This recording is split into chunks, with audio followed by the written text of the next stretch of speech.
How we looking? Do I need to wipe the...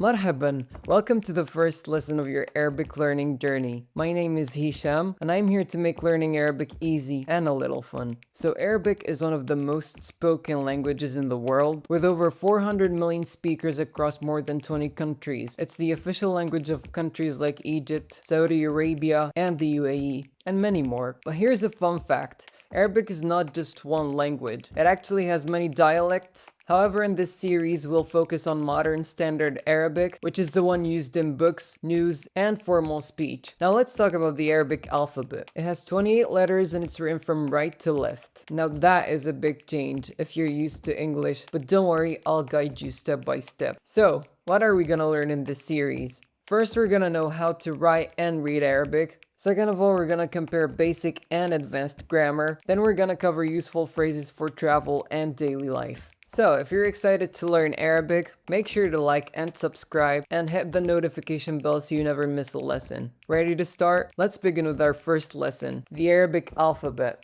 Alright.